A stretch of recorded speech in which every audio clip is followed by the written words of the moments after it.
बहन का सवाल है कि प्रॉफिट्स मिड एशिया में भेजे गए हैं, यूरोप में भेजे गए, दिगर मुमालिक में भेजे गए, इंडिया में क्यों नहीं भेजे गए? इंडिया में क्यों नहीं?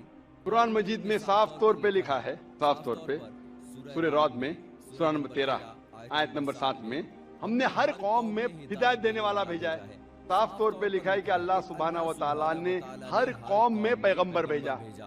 और हदीस में आता है कि मोहम्मद सल्लल्लाहु अलैहि वसल्लम फरमाते हैं कि अल्लाह सुब्हाना व तआला ने सारी दुनिया में 1,24,000 पैगंबर भेजे, लेकिन नाम से जिक्र कुरान मजीद में सिर्फ 25 का है। नाम से जिक्र कुरान मजीद में सिर्फ 25 का है, लेकिन कुरान मजीद में अल्लाह ताला फरमाते हैं सूरह अनबिया सूरह नंबर 4 आयत नंबर 164 में कि कुछ पैगंबर के बारे में हम जिक्र करते हैं, कुछ पैगंबर के बारे में नहीं। तो सारे पैगंबर का जिक्र करना कुरान मजीद में जरूरी नहीं। तो ये कुरान मजीद इतनी बड़ी किताब हो जाती, बिल्डिंग से भी बड़ी, इतनी छोटी किताब जब आज अक्सर इंसान नहीं पढ़ते, तो अल्लाह ताला ने एक कुरान मजीद टेलीग्राफिक मैसेज शॉर्ट में इंसानियत को हदायत दी है। It's a telegraphic message. लेकिन इसमें यह कहा गया है कि हर कौम में हमने पैगंबर भेजा, हर कौम में, ताकि कोई ये ना कह सके कि मुझे पैगाम नहीं मिला। इंडिया में भी अल्लाह ने पैगंबर भेजे हैं, नाम से उनका जिक्र नहीं जानते हम, नाम से कुरान मजीद में उनका जिक्र नहीं है। लेकिन एक बात मैं जरूर कहना चाहूंगा कि जितने पैगंबर आखिरी पैगंबर मोहम्मद सल्लल्लाहु अलैहि वसल्लम से पहले आए, उनका पैगाम महदूद था, सिर्फ उन लोगों के लिए जहां उन्होंने पैगाम दिया। जितने पैगंबर भी आखिरी पैगंबर मोहम्मद सल्लल्लाहु अलैहि वसल्लम के पहले आए, उनका पैगाम महदूद था, सिर्फ उन लोगों के लिए। लेकिन क्योंकि मोहम्मद सल्लल्लाहु अलैहि वसल्लम आखिरी पैगंबर हैं और उसके बाद कोई भी पैगंबर नहीं आएगा, उसका जिक्र है सूरह अहज़ाब में सूरह नंबर 33 आयत नंबर 40 में कि मोहम्मद सल्लल्लाहु अलैहि वसल्लम आखिरी पैगंबर हैं।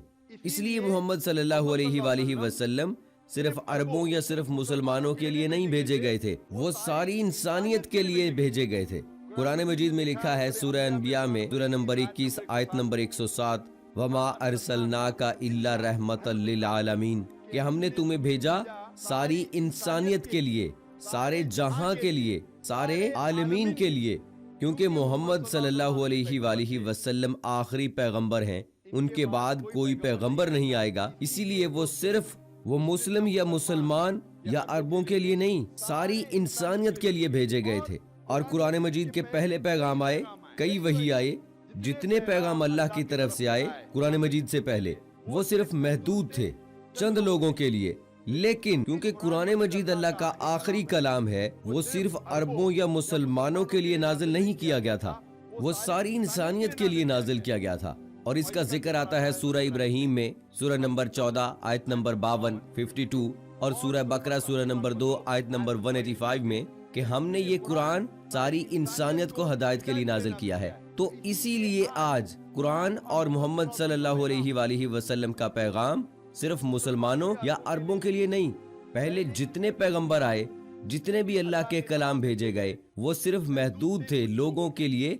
आज आप चाहे हिंदुस्तान में रह रहे हों या यूके में, सऊदी अरब में या यूएस में या कनाडा में, सारी इंसानियत को मानना चाहिए आखिरी पैगाम कुरान मजीद और आखिरी पैगंबर मोहम्मद सल्लल्लाहु अलैहि वसल्लम।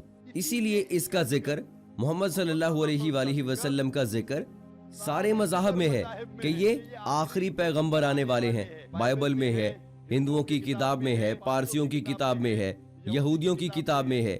इसीलिए आज आप चाहे दुनिया में किधर भी रह रहे हों, किसी भी खानदान में पैदा हुए हों, आपको मानना चाहिए कुरान मजीद मानना चाहिए और मानना चाहिए आखिरी पैगंबर मोहम्मद सल्लल्लाहु अलैहि वसल्लम को। आज वन मोर क्वेश्चन, मतलब इस्लामिज्म में रीबॉर्न होना यानी दूसरा जन्म तो है नहीं, राइट? तो कयामत के वक्त अल्लाह सबको फिर से मतलब ये करेंगे, तो वो मुझे कंसेप्ट समझ में नहीं आया। बहन ने पूछा कि इस्लाम में रीबर्थ तो नहीं होता है, फिर से आप दुनिया में पैदा नहीं होते, लेकिन आखिरत में फिर से उठाया जाए, उसको कॉन्सेप्ट नहीं समझे। आप अगर पढ़ेंगे ये जो कॉन्सेप्ट है हिंदू धर्म में ये जो रीबर्थ का कॉन्सेप्ट कुछ किताबों में है, लेकिन ऊंची किताब अगर आप पढ़ेंगे, Veda, the cycle of birth and rebirth is called samskara. Sanskrit में इसे कहते हैं संस्कारा। ये हिंदू विद्वानों ने इसका जिक्र किया है, लेकिन इसका जिक्र वेद में कहीं नहीं आता है। वेद में कहा गया है पुनर्जन्म। पुनर्जन्म सुना है आपने? पुनर्जन्म का मतलब नेक्स्ट, वापस। ठीक है, मान गया। पुनर मतलब नेक्स्ट, अगला, वापस। जन्म मतलब लाइफ, जन्म मतलब जिंदगी, फिर से जिंदगी, वापस जिंदगी। इससे इस्लाम को कोई हर्ज नहीं, इस्लाम भी इसको मानता है। इस्लाम में भी अल्लाह ताला फरमाते हैं सूरह बकरा में कि अल्लाह ताला ने आपको जिंदगी दी, फिर मौत दी, फिर जिंदगी दी। इस्लाम में भी हम ये मानते हैं कि हमारा पुनर्जन्म होगा, लेकिन एक बार वो आखिरत में। तो पुनर्जन्म इस्लाम में भी लिखा है। हिंदू विद्वान कहते हैं जिंदगी फिर मौत, फिर जिंदगी, फिर मौत, फिर जिंदगी और मौत, और आप 7 बार जन्म लेंगे इंसान जैसा। इसका जिक्र वेद में कहीं भी नहीं है। मैं चैलेंज करता हूँ, ये पंडितों की सोच थी, ये उनके विचार थे, ये साबित करने के लिए कि कुछ बच्चे पैदा होते हैं बीमार, कुछ पैदा होते हैं अच्छी सेहत के साथ, कुछ बच्चे पैदाइशी होते हैं अपाहज, कुछ अच्छी सेहत के साथ, कुछ अमीर, कुछ गरीब। तो खुदा भगवान अनजस्ट नहीं हो सकता, भगवान हमेशा जस्ट है। उनको ये नहीं समझ में आता कि बच्चा अपाहज कैसे पैदा हो गया, बच्चा गरीब कैसे पैदा हुआ। तो वो अपनी सोच से सोचने लग गए कि भगवान तो गलती नहीं कर सकता, इसलिए इस बच्चे ने पहले जन्म में गलती की होगी, इसलिए अपाहज पैदा हो गया। पहले जन्म में कुछ गलती की, इसलिए गरीब पैदा हुआ। पहले जन्म में अच्छा किया, इसलिए अमीर पैदा हुआ। ये उनकी सोच है, ये आपकी वेद में नहीं लिखा है। इस्लाम में, कुरान मजीद में अल्लाह ताला फरमाते हैं कि बच्चे आपके लिए इम्तिहान हैं। तो बच्चे जब अपाहज पैदा होते हैं तो ये नहीं कि वो जन्नत में नहीं जा सकते। हर बच्चा मासूम है, बच्चे वालिदैन के लिए फितना है, इम्तिहान है। तो हो सकता है हर डिफेक्ट हो के बच्चा पैदा होता है, उसको दिल की बीमारी है। दिल की बीमारी होना मतलब ये नहीं कि बच्चा जहन्नम में जाएगा, लेकिन वालिदैन के लिए एक फितना है, एक टेस्ट है कि बच्चे अगर बीमार पैदा होते हैं फिर भी वालिदैन अल्लाह पर भरोसा करते हैं कि नहीं।